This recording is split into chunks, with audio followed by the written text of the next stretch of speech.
वो गवर्नेंस का पार्ट होते हैं। उसके बाद एक जो हमने डिस्कस किया था हायरार्की कैसे रहती है, वो भी गवर्नेंस का पार्ट रहता है।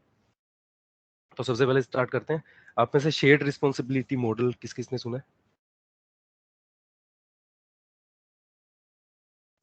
सुना किसी ने शेयर्ड रिस्पॉन्सिबिलिटी मॉडल?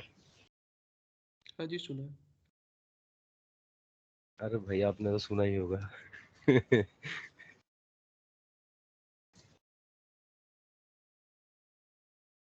ओके, तो और किसी ने नहीं सुना है? सुना है लेकिन इसको करते कैसे वो नहीं पता। अच्छा, ये बता देते हैं इसको करते हैं और इसका मतलब क्या होता है। मतलब क्या होता है? हाँ, तो शेयर्ड रिस्पॉन्सिबिलिटी मॉडल आपको माइक्रोसॉफ्ट की डॉक्यूमेंटेशन में इजीली मिल जाएगा। क्या क्या है, कैसे कैसे है, सारी डिटेल इसकी। तो पहले क्या होता था, पहले जितना भी अपना डाटा होता था, जो भी सारा, वो डाटा सेंटर में होता था, फिजिकल डाटा सेंटर में। जो आपने देखा होगा जो एयरटेल के होता था ना, सेकंड फ्लोर पे इसका डाटा सेंटर था, और भी बहुत सारे अपने नोएडा में बड़े बड़े डाटा सेंटर। तो डाटा सेंटर में अपनी सिक्योरिटी कैसे होती है, कहाँ कहाँ पे अपनी क्या क्या रिस्पॉन्सिबिलिटी रहती है। सबसे पहले तो अपनी फिजिकल सिक्योरिटी की बात आएगी कि वहाँ पे वो इतना बड़ा डाटा सेंटर,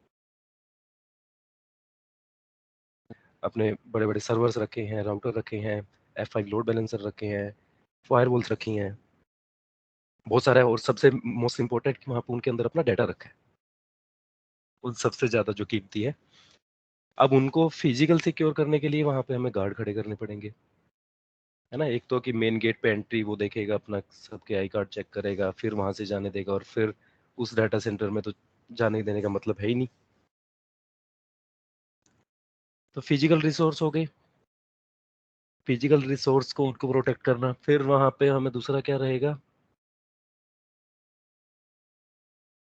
कि यार यहाँ पे कभी कुछ आग ना लग जाए इनके बीच में, इनके कहीं पे शॉर्ट सर्किट ना हो जाए, कुछ कुछ और मिसहैपनिंग ना हो जाए, तो उनके लिए फायर एक्सटिंग्विशर, ये सारी चीज़ें रखना। तो ये सिक्योरिटी से रिलेटेड ये चैलेंजेस रहेंगे अपने फिजिकल उसको। और उसके अलावा बहुत सारी चीज़ें रहेंगी कि एक एक पालो अल्टो को मैनेज करने वाला, F5 को मैनेज करने वाला, सर्वर लाइनस को मैनेज करने वाला अलग, विंडो को मैनेज करने वाला अलग। तो बहुत सारे इंजीनियर भी रिक्वायर्ड रहेंगे। और फिर बात आएगी अपना, और ये नेटवर्किंग, नेटवर्किंग भी मेन पार्ट रहेगा। तो बहुत सारे चैलेंजेस आते हैं वहाँ पे अगर अपना फिजिकल डाटा सेंटर होता है। बट यही अगर चीज़ क्लाउड पे चले जाते हैं, क्लाउड पे क्या रहता है कि क्लाउड पे हमें सारी चीज़ें लीज पे मिल जाती है। अपने को एक फिजिकल डाटा सेंटर बनानी है, लीज पे मिल जाती है। अपना डाटा सेंटर होगा मुंबई में या यूएस में होगा या फिर यूरोप में होगा। और वहाँ पे जो फिजिकल सिक्योरिटी की रिस्पॉन्सिबिलिटी किसकी रहेगी, वो क्लाउड की रहेगी। अब ये तो क्लियर हो गया कि वो फिजिकल सिक्योरिटी की रिस्पॉन्सिबिलिटी क्लाउड की होगी। और उसके बाद जो अपनी इंफ्रा है, उसके बाद जो भी यूज करना है हमें, लेट्स सपोज कि हमने एक सर्वर बनाया, उस सर्वर पे हमने कोई एप्लीकेशन या कोई वेबसाइट चला दी, वो अपनी रिस्पॉन्सिबिलिटी रहेगी। तो ऐसे ये शेयर्ड रिस्पॉन्सिबिलिटी मॉडल है कि कुछ कि आपकी रिस्पॉन्सिबिलिटी क्या क्या है और क्लाउड की रिस्पॉन्सिबिलिटी क्या क्या है, उनको क्लियर करने के लिए। और इसकी कुछ जो टर्म्स होती हैं important, on premises means physical data centre. जो अपने फिजिकल डाटा सेंटर है, आपका सब कुछ फिजिकली रखा हुआ है, आप ही मेंटेन कर रहे हो सब कुछ, उनकी सिक्योरिटी, उनकी मेंटेनेंस, उनका जो भी अपग्रेडेशन है, जो भी है सब कुछ। फिर आता है आपका infrastructure as a service. Means आपको इंफ्रा लीज पे मिल रहा है, किराए पे मिल रहा है इंफ्रा यूज करने के लिए। इंफ्रा क्या होता है? इंफ्रा मीन्स आपका जो सर्वर है, उसके बाद आपका जो डाटा बेसिस यूज करते हो आप, डाटा बेसिस बोल दो, इसमें इंफ्रा में नहीं आता, ये पास में आता है। तो इंफ्रा में मेनली आपके सर्वर ही आते हैं, लाइनक्स सर्वर हो या विंडो सर्वर हो। तो क्लाउड क्या करता है, क्लाउड आपको इंफ्रा देता है लीज पे, और जितना आप यूज करेंगे उतना आपको पैसा पे करना पड़ेगा, रेंट देना पड़ेगा उसका। और उस सर्वर पे आपको एंटीवायरस अपडेट करना है, आपको वेबसाइट चलानी है, जो भी करनी है वो दैट इज योर रिस्पॉन्सिबिलिटी। उसके लिए क्लाउड की जिम्मेदारी नहीं रहेगी। उसने सिर्फ आपको एक सर्वर दे दिया, हार्डवेयर दे दिया बस। उसके बाद उसका सॉफ्टवेयर मैनेज करना, दैट इज योर रिस्पॉन्सिबिलिटी। फिर थर्ड आता है आपका PaaS, platform as a service. Platform as a service में क्या रहता है, प्लेटफॉर्म एज ए सर्विस में यहाँ पे जो इंफ्रा की रिस्पॉन्सिबिलिटी क्लाउड की रहेगी, मीन्स ये वाला पार्ट तो रहेगा ही जो यहाँ पे था इंफ्रा, और इंफ्रा के बाद उसका जो भी पैच अपडेट है या करना है वो सारी भी क्लाउड की रहेगी रिस्पॉन्सिबिलिटी। मीन्स आपको इसका सर्वर लेवल का एक्सेस ही नहीं रहेगा, आपका सिर्फ क्या रहेगा बैकएंड में आपका इसका एक एग्जांपल रहता है कि डेटाबेस आप रन करते हो कोई भी, तो डेटाबेस बैकएंड में तो किसी न किसी सर्वर पे चलता है, बट आपके पास उसका सर्वर का एक्सेस नहीं रहेगा। अगर कुछ भी एंटीवायरस अपडेट करना है, कोई और पैच अपग्रेड करना है, that is not your responsibility, वो क्लाउड अपने आप देखेगा, आपको टेंशन लेने की जरूरत ही नहीं है। You have to just deploy your database और उसको जैसे भी यूज करना है यूज कीजिए। लास्ट आता है फिर सॉफ्टवेयर एज सर्विस में है, आपको ना इंफ्रा की टेंशन लेनी, आपको ना फिर प्लेटफॉर्म की टेंशन लेनी कि हमें कौन सा डेटाबेस यूज करना है। प्लीज म्यूट कर लीजिए। स्क्रीन शेयर की है क्या आपने? विजिबल नहीं है। म्यूट करना है जो भी है। ओके तो सॉफ्टवेयर एज ए सर्विस में आपकी रिस्पॉन्सिबिलिटी ना तो इंफ्रा की रहेगी ना प्लेटफॉर्म की रहेगी। दैट मीन्स कि आप कौन सा डेटाबेस यूज कर रहे हो, कौन सी एप्लीकेशन यूज कर रहे हो, क्या है, कुछ नहीं। और इसका एग्जांपल रहता है कि हम कोई भी सॉफ्टवेयर मीन्स कि हम आउटलुक की एप्लीकेशन यूज कर रहे हैं, that is as a service कि एक सॉफ्टवेयर हमें रेडी टू यूज मिल गया, हमें उस पर काम करना है बस। इनमें किसी को कुछ डाउट हो तो? सिंपल है वैसे सब कुछ, बट बेस है क्लाउड का, ये किसी भी क्लाउड का। तो अब बात करते हैं रिस्पॉन्सिबिलिटी की। रिस्पॉन्सिबिलिटी में क्या क्या रहता है? तो सबसे पहले आता है अपना इंफॉर्मेशन एंड डाटा। तो इंफॉर्मेशन एंड डाटा चाहे कोई भी मॉडल रहे, चाहे ये IaaS हो, PaaS हो, SaaS, तो इंफॉर्मेशन और डाटा की हमेशा रिस्पॉन्सिबिलिटी रहेगी किसकी? कस्टमर की। अब डाटा थोड़े ना हम क्लाउड को दे देंगे कि भाई आप इसको मैनेज करके दो, योगेश भाई स्क्रीन वो हम विजिबल खुद ही नहीं है, रखेंगे, एक खुद ही बार मैनेज करेंगे। ये सबके साथ है या फिर सोनू के साथ ही है? नहीं बाकी मेरे सबको सबके विजिबल साथ है? में मुझे नहीं मेरे जॉइन सबको आज वो तो विजिबल नहीं है। ओके सॉरी, मैं दोबारा करता हूँ शेयर। अभी विजिबल है? विजिबल है मुझे तो। नहीं कंफर्म कर रहा है सबको दिखे तो? नहीं है। नहीं नहीं है योगेश भाई, नहीं है। मैं रीज्वाइन करता हूँ फिर। कोई प्रोक्सी तो नहीं लगी ना योगेश भाई पीसी में? उससे भी नहीं आती स्क्रीन। स्टार्टिंग में आई थी, ऐसे नहीं आई थी, स्टार्टिंग में आई थी। नहीं प्रॉक्सी से तो फिर वही नहीं होगा ना, ऑडियो भी नहीं आना चाहिए फिर तो। नहीं दिख रही किसी को भी? मैं रीज्वाइन करता नहीं नहीं योगेश भाई।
अभी चेक करना स्क्रीन है विजिबल?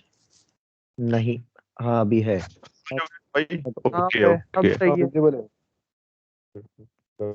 अब सही है, ये ठीक है यार। हाँ ओके। ओके तो अभी ये मैंने डॉक्यूमेंटेशन, माइक्रोसॉफ्ट की डॉक्यूमेंटेशन ओपन कर रखी है। ये आपको गूगल पे इजीली अवेलेबल हो जाएगी। और हम इनकी बात कर रहे थे, this is my own premises, और ये इसके बाद है infrastructure as a service, platform as a service and software as a service. इनमें किसी को डाउट हो तो बताना। ओके ओके, हाँ, अब अपना मैं बात कर रहा था इन्फॉर्मेशन एंड डाटा की। सो इन्फॉर्मेशन एंड डाटा की हमेशा रिस्पॉन्सिबिलिटी रहेगी कस्टमर की। कोई कोई इंटरफेयर नहीं रहेगा, या आप कोई मैनेज करना, चाहे कोई भी आप मॉडल यूज कर रहे हो। उसके बाद आता है डिवाइसेस, जो भी आप किसी कंपनी में आप काम कर रहे हो तो वो क्लाउड तो कोई ना कोई ऑब्वियस है कि यूज कर ही रहे होंगे। तो जो भी मोबाइल्स रहेंगे, पीसी रहेंगे, that is your responsibility, customer responsibility. उसके बाद अपना अकाउंट एंड आइडेंटिटीज, उनको भी क्लाउड नहीं मैनेज करता, वो सिर्फ एक आपको प्लेटफॉर्म देता है। अगर वो platform identity as a service भी देता है, या फिर आप अपनी ऑन प्रीम पे एक्टिव डायरेक्टरी यूज करते हैं, तो वो आपको ही मैनेज करनी है। You have to create user, you have to create group, किसको क्या एक्सेस देना है, कहाँ पे यूज करना है, कितने किसको प्रिविलेज देने हैं। तो क्लाउड को उसको कोई मतलब नहीं है क्लाउड को। ओके, अब फोर्थ आता है आइडेंटिटी एंड डायरेक्टरी इंफ्रास्ट्रक्चर। तो इसमें इसमें देखिए, इसमें अगर ऑन प्रीम है तो आप ही देखेंगे ऑन प्रीम में क्या रहता है कि ऑन प्रीम में एक सर्वर होगा, विंडो सर्वर आजकल 2021 या 2022 है, इस नाम से नया आया है। बाकी बहुत सारे सर्वर हैं, 2019 है, 2016 है। तो सर्वर होगा, सर्वर में आप एक्टिव डायरेक्टरी का फीचर उसमें इंस्टॉल करेंगे। फीचर इंस्टॉल करने के बाद आप उसमें यूजर क्रिएट करेंगे। तो डायरेक्टरी जैसा टेलीफोन डायरेक्टरी होता है ना, वैसे एक डायरेक्टरी होती है, और उसमें आपके यूजर ग्रुप फिर वहाँ पे डिफाइन करते हो आपके किसको क्या क्या एक्सेस देना है। वो सब मैन्युअली आपको उसका इंफ्रा मीन्स उसको सर्वर को भी आप ही देखोगे। अगर कल को आपके यूजर ज़्यादा हो गए, सर्वर का साइज इंक्रीज करना है, या उसमें कुछ करना, वो सब आपकी रिस्पॉन्सिबिलिटी रहेगी। सेकंड आता है इंफ्रास्ट्रक्चर एज ए सर्विस, वहाँ पे भी आपकी रिस्पॉन्सिबिलिटी रहेगी। सिर्फ आपको लीज पे सर्वर मिल गया, यहाँ पे आप फिजिकली मैनेज कर रहे थे ऑन प्रीम में, but infrastructure as a service में आपको सर्वर लीज पे मिल गया। बाकी जितना भी काम है वो सब आपको मैन्युअली करना पड़ेगा। वही आप एक्टिव डायरेक्टरी का फीचर इंस्टॉल करोगे और जो भी जितने भी प्रोसेस है सब करोगे। अब यहाँ पे क्या रहता है, पास और आस में यहाँ पे आपको आइडेंटिटी एज ए सर्विस मिल जाती है। तो सर्वर मेंटेन नहीं करना, सर्वर मैनेज नहीं करना, कोई उसमें पैच अपडेट नहीं करना, उसका साइज घटाना बढ़ाना, that is not your responsibility. Cloud अपने आप हैंडल कर लेगा। गूगल में जैसे अपना जी स्वीट होता है या गूगल एडमिन रहता है, और यहाँ पे एजूर में भी हम अपने यूजर क्रिएट करते हैं ना, एजूर डायरेक्टरी या टेनेंट में। तो यहाँ पे अपनी रिस्पॉन्सिबिलिटी सिर्फ इतनी है कि हम वहाँ पे यूजर ग्रुप वो क्रिएट करेंगे, बट जो एक्टिव डायरेक्टरी का फीचर है या इसको सर्वर को देखना था, वो अपनी रिस्पॉन्सिबिलिटी नहीं है।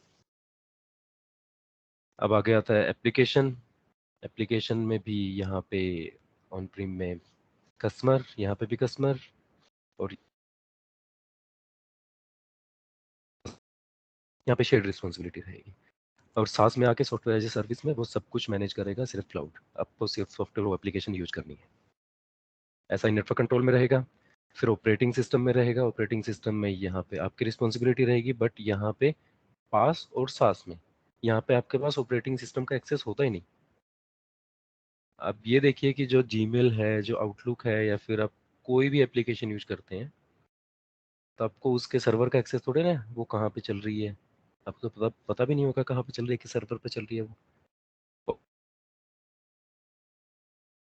है वो कहीं ना कहीं तो होस्ट हो रही है वो। तो यहाँ पे टोटली रिस्पॉन्सिबिलिटी क्लाउड की रहती है, ऑपरेटिंग सिस्टम। और एक क्वेश्चन पूछा जाता है कि आपका पास इन्वायरमेंट है प्लेटफॉर्म एज ए सर्विस, और वहाँ पे आपको एंटीवायरस अपडेट करना है, तो कैसे करेंगे? है किसी को आइडिया? नहीं करेंगे।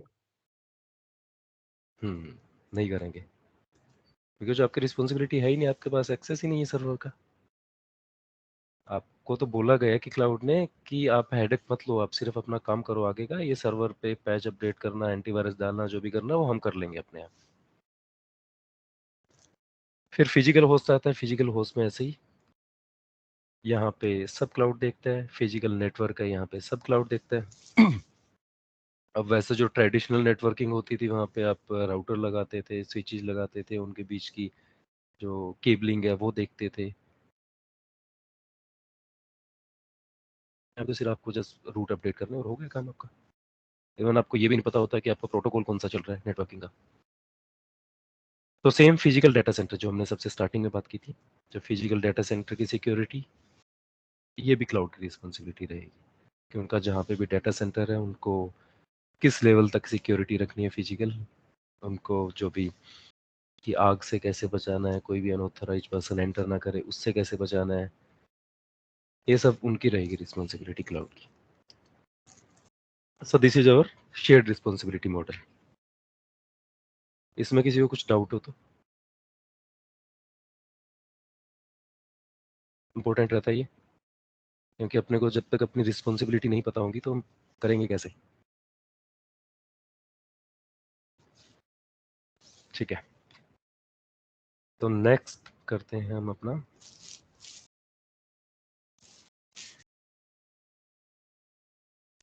तो नेक्स्ट आपको याद होगा कि ये किया था ना हमने स्टार्टिंग में हायरार्की।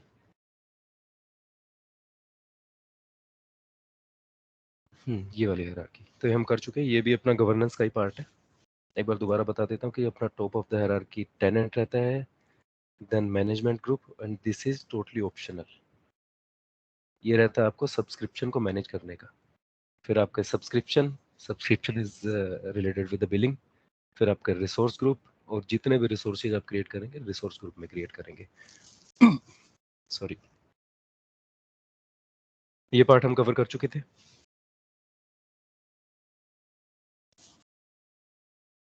और इसका मैंने यहाँ पे भी डॉक्यूमेंटेशन में आपको दिखाता हूँ।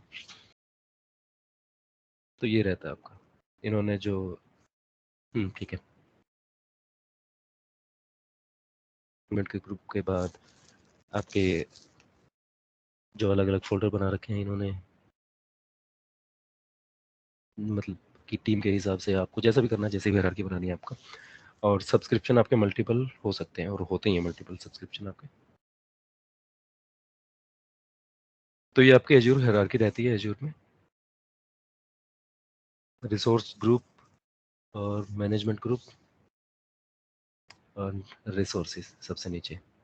यहाँ तक किसी को कुछ डाउट हो तो बताना, अदरवाइज नेक्स्ट टॉपिक पे आते हैं, that is very important, that is azure policy. तो एज्योर पॉलिसी की बात करते हैं, मैं इसमें ओपन कर लेता हूं। तो एज्योर पॉलिसी अपने पोर्टल में आपको मिलेगी पॉलिसीज के नाम से। एज्योर पॉलिसी का काम क्या है? तो एज्योर पॉलिसी का सेम अगर थोड़ा सा कंपेयर करके चले किस किस ने जितने AWS पढ़ रखा है, तो एज्योर में कंट्रोल पॉलिसी, तो उससे हम कुछ कोरिलेट कर सकते हैं कुछ हद तक, वैसा ही है एज्योर पॉलिसी। सो एज्योर पॉलिसी हमारी हेल्प करती है पूरी ऑर्गेनाइजेशन या किसी सब्सक्रिप्शन या फिर किसी रिसोर्स ग्रुप के ऊपर हमें कुछ कंडीशनल लगानी हो रिसोर्सेज के ऊपर, कि मुझे सिर्फ अपना इन्वायरमेंट सिर्फ यूएस में ही क्रिएट करना है। कोई भी मेरा, चाहे वो एडिटर का रोल हो किसी के पास या ग्लोबल एडमिनिस्ट्रेटर का हो, तो वो किसी और रीजन में क्रिएट ही ना कर पाए। या फिर दूसरा मैं ये कह लो कि मैं चाहता हूँ कि पब्लिक आईपी कोई यूज ना करे, या फिर मैं चाहता हूँ कि एसक्यूएल कोई पब्लिक यूज ना करे, या और बहुत सारी चीज़ें होती हैं कि, या फिर मैं चाहता हूँ कि कोई भी वर्चुअल मशीन क्रिएट करे तो वो सिर्फ ये वाला साइज ले सके, दूसरे वाला साइज ना ले सके। तो ये सर पॉलिसी में डिफाइन करना होता है।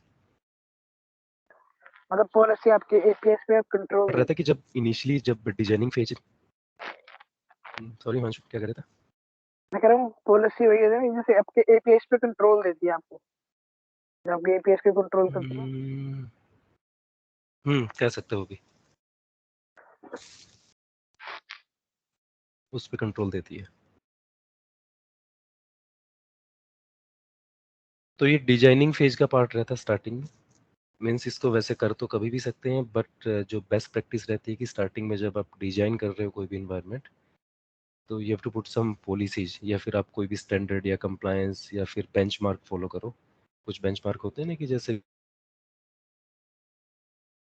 या फिर HIPAA या फिर NIST, तो उसमें मल्टीपल कंट्रोल्स होते हैं, मल्टीपल आपको पॉलिसी होंगी, बंडल्स होती हैं पॉलिसी, और वो सारी एक ही वन शॉट में, वन गो में आपके एप्लीकेबल हो जाएगी पॉलिसी। तो डिपेंड करता है कि आपको कौन सा बेंचमार्क फॉलो करना है। अब इनका थोड़ा प्रैक्टिकल पार्ट देख लेते हैं। किसी को इनमें कुछ डाउट हो तो बताना।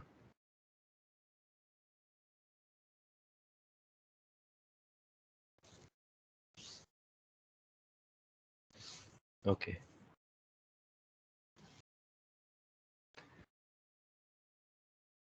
तो ओवरव्यू में आपको क्या क्या किया, ओवरऑल आपका क्या क्या कंप्लायंसेज हैं, कितने नॉन कंप्लायंट है, क्या क्या डिवाइसेज हैं, वो सारी।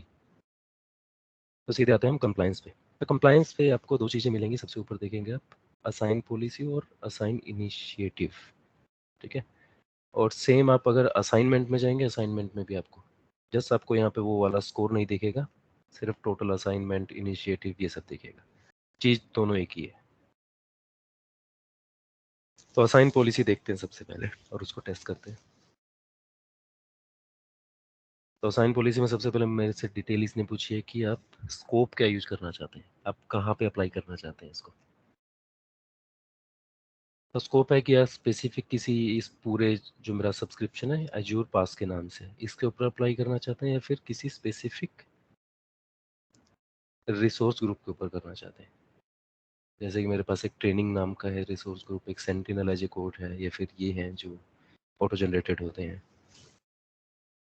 तो अभी मैं करना चाहता हूँ ट्रेनिंग वाले रिसोर्स ग्रुप के ऊपर अप्लाई। इसको सिलेक्ट कीजिए। एक्सक्लूजन है यहाँ पे, अगर इसके अंदर कोई भी आपको रिसोर्स एक्सक्लूड करना है, या फिर आपने यहाँ पे एक पूरा सब्सक्रिप्शन सिलेक्ट कर लिया बट यहाँ पे एक रिसोर्स ग्रुप है उसको एक्सक्लूड करना है, ये उसके लिए। अब पॉलिसी डेफिनेशन क्या रहती है पॉलिसी की, पॉलिसी का इम्पैक्ट क्या रहेगा, वो डेफिनेशन होती है। अब डेफिनेशन ये देखने को मिल जाएगी आपको, ये बहुत सारी पॉलिसी 874 पॉलिसी है ना। Azure Cosmo dB allowed location, या फिर हम सीधी जो हम जिसकी बात कर रहे थे कि मैं पब्लिक आईपी।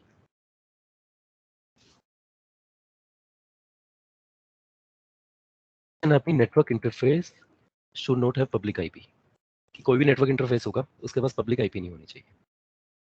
मतलब इसका क्या हुआ कि जितने भी अपने वर्चुअल मशीन क्रिएट करेंगे, पब्लिक आईपी तो हमेशा कहाँ पे एसोसिएट होती है, कहाँ पे अटैच होती है, किसी न किसी इंटरफेस के साथ होती है ना, चाहे वो राउटर का इंटरफेस हो, चाहे फायरवॉल का हो, चाहे किसी सर्वर का हो, होती इंटरफेस के साथ है। अब ये डेफिनेशन हो गई, इसको हमने सिलेक्ट कर लिया और इसको अप्लाई किया हमने कहाँ पे, जो स्कोप सिलेक्ट किया था, दैट बस दिस इज माय सब्सक्रिप्शन, और उसका पार्ट है ट्रेनिंग रिसोर्स ग्रुप।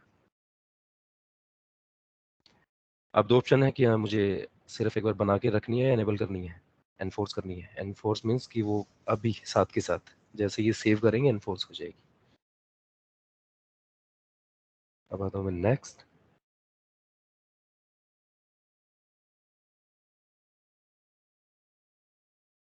ये रेमेडिएशन का पार्ट है, क्रिएट ए मैनेज्ड आइडेंटिटी, इसको हम बाद में डिस्कस करेंगे।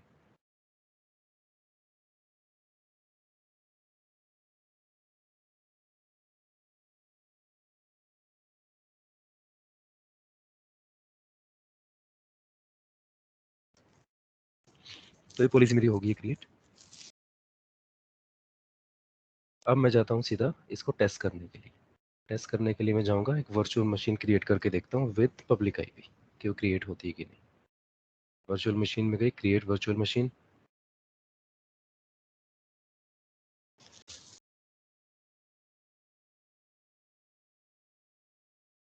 सेम सब्सक्रिप्शन एजूर पास, और पॉलिसी हमने कहाँ पे लगाई थी, ट्रेनिंग वाले रिसोर्स ग्रुप पे।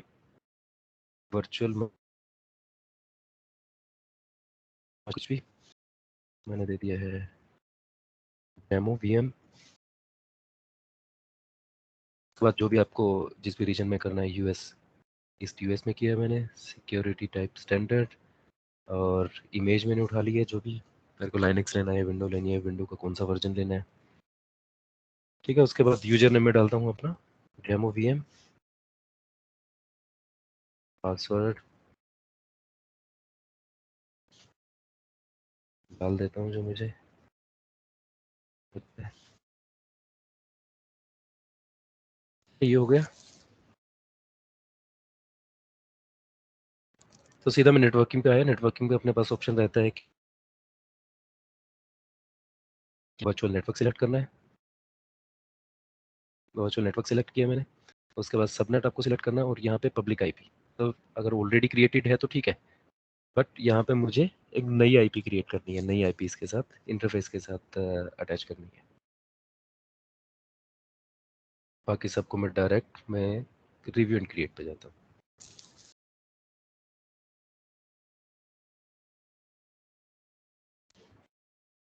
ओके, तो ये अपना फेल हो गया। फेल क्यों हुआ?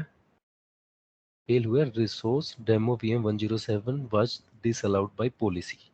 और पॉलिसी कौन सी है? Network interface should not have public IP. तो इसने क्रिएट ही नहीं होने दिया।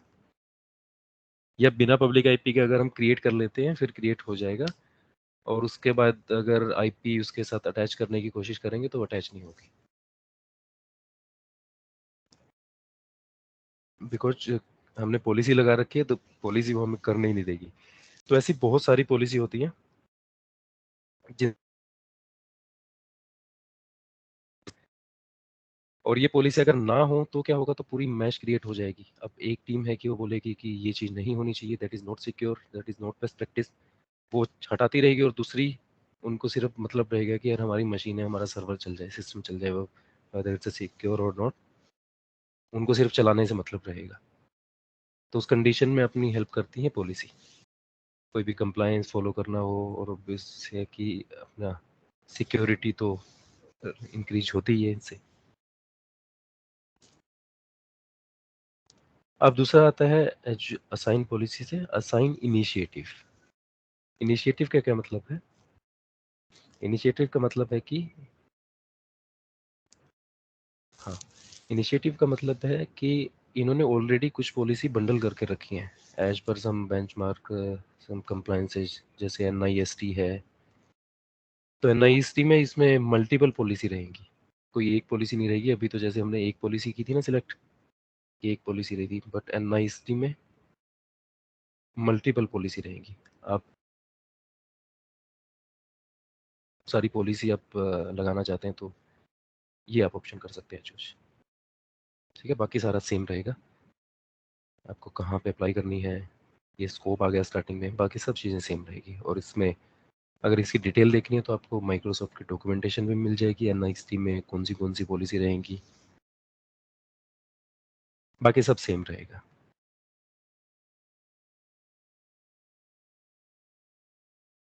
अब आते हैं हम अपने नीचे डेफिनेशन वाले पार्ट पे। तो डेफिनेशन में भी कहते हैं कि पॉलिसी डेफिनेशन। अब डेफिनेशन तो क्लियर हो गया होगा आपको। डेफिनेशन में क्या रहता है कि उसका पॉलिसी के डेफिनेशन क्या है, मतलब क्या है, तो दैट इज डेफिनेशन। अब ये पॉलिसी डेफिनेशन, इसका क्या है कि if you want to create your own policy, आप इनके अलावा भी अगर आपके पास कुछ टेम्पलेट आप कुछ लगाना चाहते हो कि यार नहीं ऐसा नहीं होना चाहिए मेरे एनवायरनमेंट में, कुछ ऐसा करना चाहते हैं, तो you can create your own policy. और दूसरा है you can also create your own initiative. Clear है ना ये? तो इसमें ऑप्शन आप उनको भी ले सकते हो कि जो आपने अपनी पॉलिसी क्रिएट की है, या फिर आप जो ऑलरेडी क्रिएटेड से बंडल कर सकते हो। यार मुझे एक तो एसक्यूएल वाली चाहिए पॉलिसी, एक ये मुझे नेटवर्क वाली चाहिए, एक लोकेशन वाली चाहिए, एक ही बार में बंडल करके उसको सबके ऊपर एप्लीकेबल स्कोप में डाल दिया। यहाँ तक किसी को कुछ डाउट हो तो बताना, अदरवाइज फिर आते हैं हम आरबैक रोल्स पे। क्लियर है ना सबको? हाँ क्लियर है। क्लियर भाई। योगेश, थैंक यू भाई। हाँ हाँ भाई बताइए। क्या इसमें ऐसे कोई बाउंड्री भी हुई, हम इतनी ही पॉलिसी लगा सकते हैं किसी सब्सक्रिप्शन पे? बाउंड्री रहती है। वो कितनी? बाउंड्री रहती है यार, वो आपको एक बार डॉक्यूमेंटेशन में देखनी पड़ेगी। चलो कि ठीक क्या लिमिट रहती है, और ये जो कस्टम पॉलिसी होती है इनकी तो लिमिट रहती है। ठीक ठीक है, तो वो नंबर्स क्या है मतलब मुझे एग्जैक्टली तो याद नहीं है, बट देख लेना, आपको माइक्रोसॉफ्ट की डॉक्यूमेंटेशन में मिल जाएगी कहीं ना कहीं, क्योंकि लिमिट रहती है हर एक चीज़ की। और या फिर कुछ ऐसा रहता है कि लिमिट रहती है and if you want to increase it you have to raise a case with Microsoft.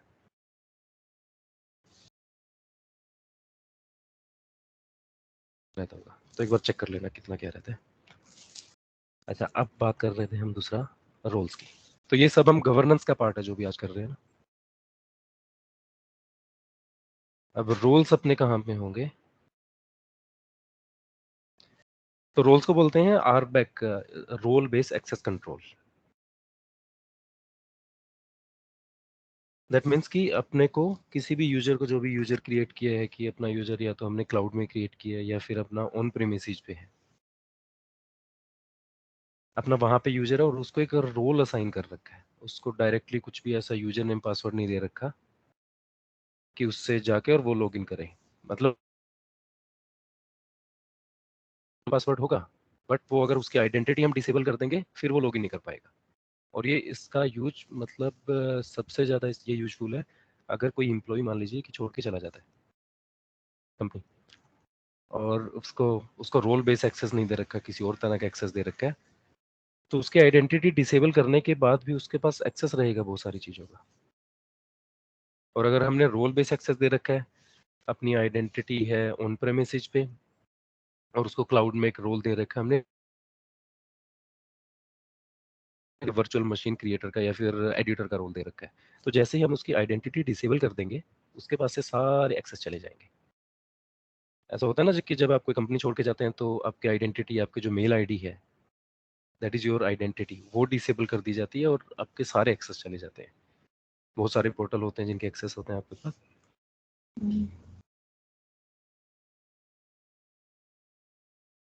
अब उसका एक बार फंडा बताता हूँ मैं, आपका ऑन प्रीम स्ट्रक्चर कैसे यूज किया जाता है, क्या मॉडल होता है। New slide.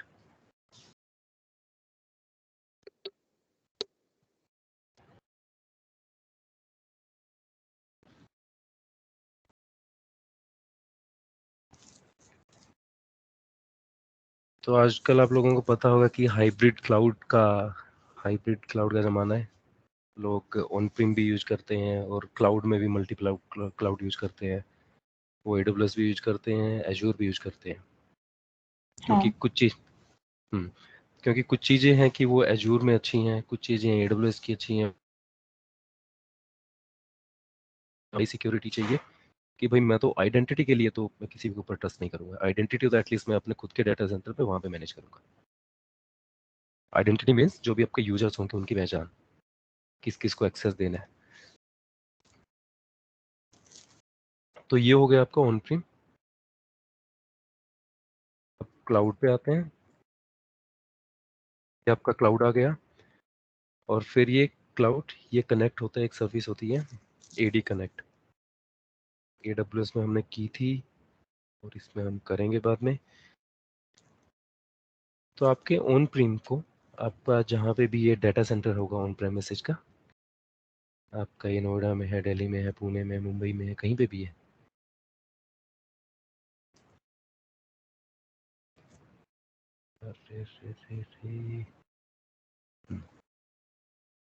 तो ये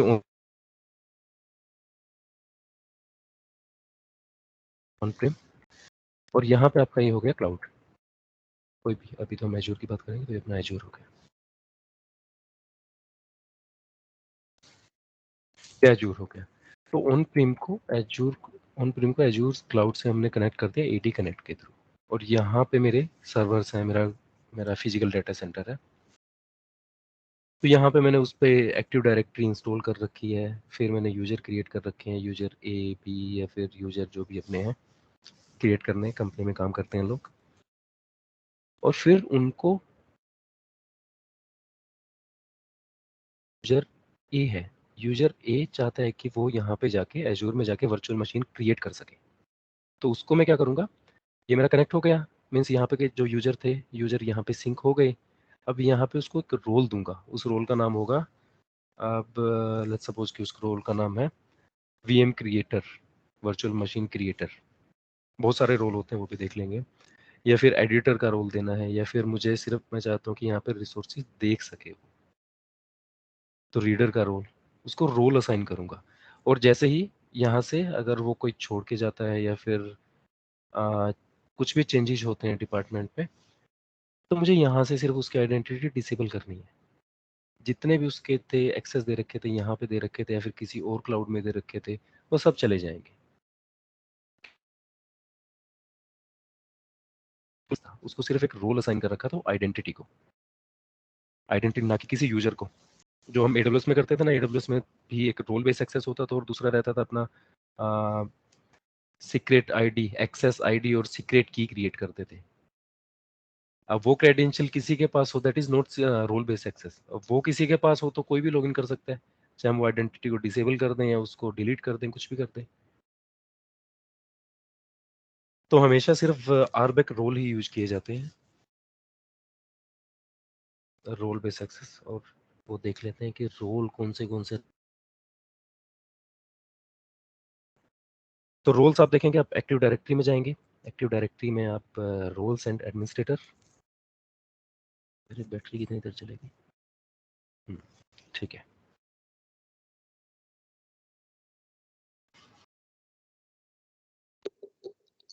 तो ये देख सकते हैं, यहाँ पे आपको मल्टीपल रोल्स दिखेंगे, एडिटर का दिखेगा, और आपको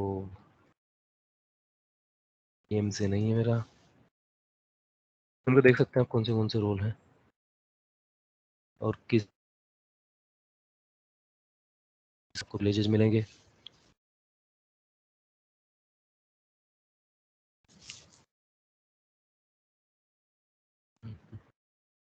और ये रोल अब डायरेक्टली, ये जो हमने आइडेंटिटी क्रिएट की थी, ये हमने फर्स्ट लैब में क्रिएट की थी, डेमो हरी और योगेश के नाम से हैं, इनको किसी को भी असाइन कर सकते हैं, आपको जो भी रोल असाइन करना है उनके पास वही एक्सेस रहेगा। तो रोल में दूसरी इंपॉर्टेंट चीज रहती है, रोल हमेशा लीस्ट प्रिविलेज दिया जाता है, कि जित उतना दिया जाता है। तो आपको एग्जैक्ट रोल फाइंड आउट करना है कि इस यूजर के लिए या इस ग्रुप के लिए कौन सा रोल ठीक रहेगा। मान लीजिए कि कोई मेरी ऑपरेशन की टीम है, ऑपरेशन की टीम को क्या उसको कुछ क्रिएट तो नहीं करना होगा, उसको तो सिर्फ अपना एज्योर मॉनिटर देखना है, लोग्स देखने हैं, उनको उनको ऊपर ट्रबल शूटिंग करनी है, लेकिन कुछ भी मैनेजमेंट लेवल पे चेंजेस नहीं करने हैं या फिर कुछ भी उनको कॉन्फ़िगरेशन लेवल पे चेंजेस नहीं करने हैं। तो उसको कौन सा रोल रिक्वायर्ड रहेगा? उसको रोल रिक्वायर्ड रहेगा या तो हम रीडर का रोल दें या फिर स्पेसिफिक एज्योर मॉनिटर जिसमें कवर होता हो, सिक्योरिटी सेंटर होता हो, वो रोल दें। तो दिस इज लीस्ट प्रिविलेज। तो ये हमेशा फॉलो किया जाता है। ऐसा नहीं है कि यार हमें अब मेरी ऑपरेशन की टीम और मुझे तो यार वो मिल नहीं रहा रोल, और मैं तो एडिटर का दे दिया, सबको एडिटर का दिए जा रहा हूँ, तो मेरा रिस्क बढ़ता जाएगा।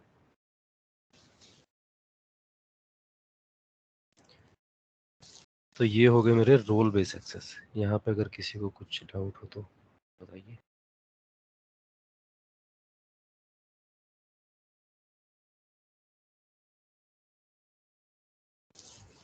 क्लियर है? क्लियर है। थैंक यू भाई। क्लियर है भाई। और आपको अपने कस्टम रोल क्रिएट करने तो वो भी कर सकते हो आप, अगर आपको ऑलरेडी जो यहाँ पे अवेलेबल डिफ़ॉल्ट रोल्स हैं उनमें अगर आपको नहीं लगता कि यार यहाँ पे मेरी जो भी रिक्वायरमेंट है वो मैच नहीं हो रही है, तो you can create your own role. कि आप चाहते हो कि यार इसमें ये स्पेसिफिक चीज़ें होनी चाहिए और आपको लिस्ट प्रिविलेज रोल बनाना है, तो वो कर सकते हो। और सेम जैसे प्रवीण पूछ रहा था कि लिमिट, रोल्स में भी हमेशा लिमिट रहती है। यहाँ पे भी कुछ रहता है कि आप कस्टम रोल 2-3 हज़ार के आसपास कुछ ऐसा रहता है, उतने क्रिएट कर सकते हैं, वो भी आप एक बार देख लेना। कस्टम रोल आप पर डायरेक्टरी में 2000 रहते हैं या फिर 5000 रहते हैं, कुछ ऐसा होगा नंबर, वो आपको डॉक्यूमेंटेशन में मिल जाएगा।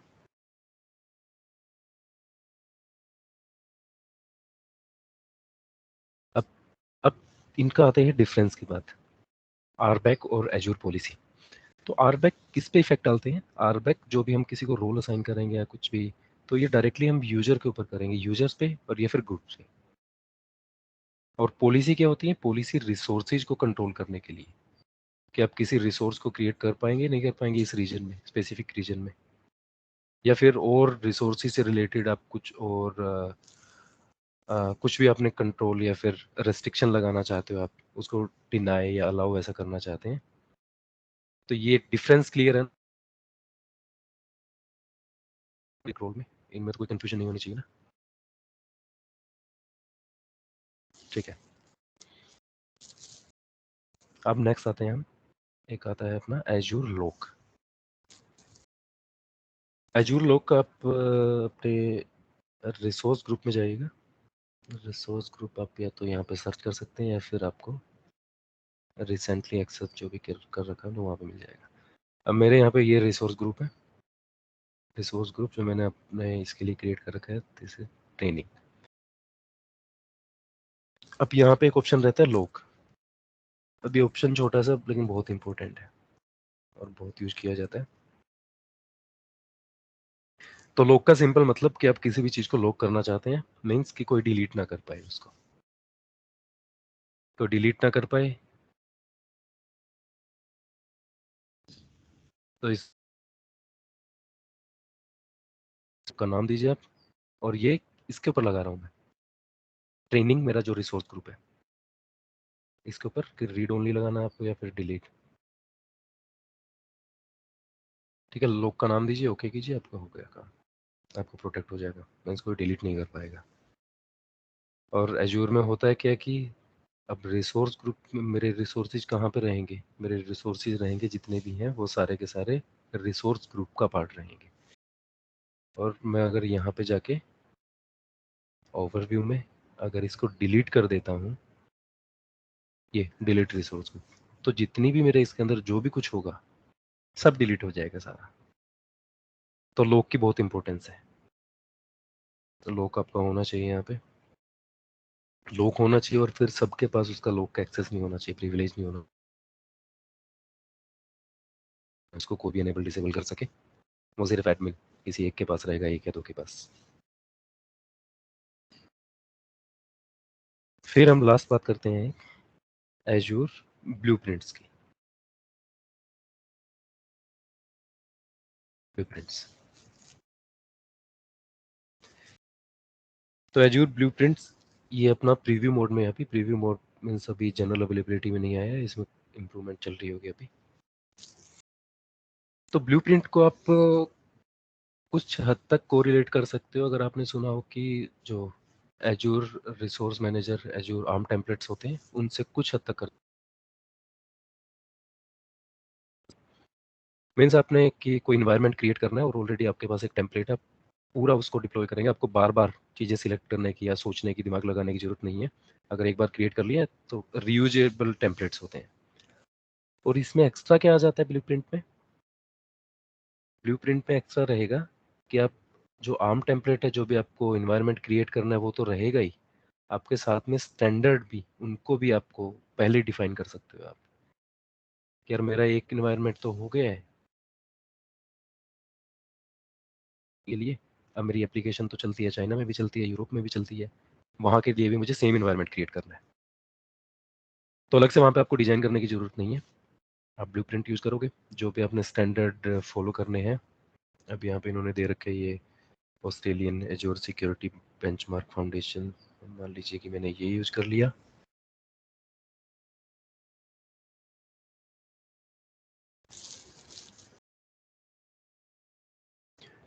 उसके बाद डेफिनेशन, लोकेशन सेम वही, मेरा सब्सक्रिप्शन मैंने सिलेक्ट कर लिया। अब यहाँ पे ऑप्शन आएगा name name name name demo. Next अपने पास ऑप्शन आया है आर्टिफैक्ट्स का। तो ये आर्टिफैक्ट्स ऑलरेडी आए हैं मेरे पास, और ये क्यों आए हैं? क्योंकि मैंने अपना जो एजूर बेंचमार्क है उसको अब उसके बाद अगर मैं कुछ भी आर्टिफैक्ट सिलेक्ट करना चाहता हूँ तो मेरे पास ऑप्शन रहेंगे। मैं किसी भी एक के ऊपर क्लिक करता हूँ।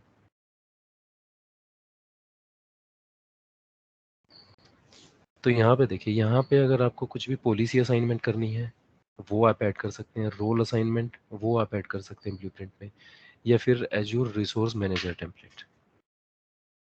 और तीनों अलग अलग से भी कर सकते हैं कि यार ये पॉलिसी होनी चाहिए मेरे इन्वायरमेंट में, ये मैं चाहता हूँ कि इनिशियली हर एक इन्वायरमेंट एनफोर्स हो स्टार्टिंग में, और ये मेरा रिसोर्स टेम्पलेट कि मेरे कौन से रिसोर्सेज क्रिएट होने हैं और पूरा ऑलरेडी टेम्पलेट क्रिएट है,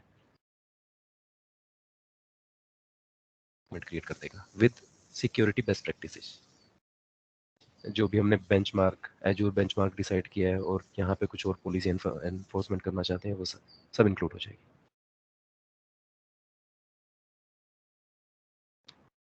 तो ये मेरा ब्लूप्रिंट है।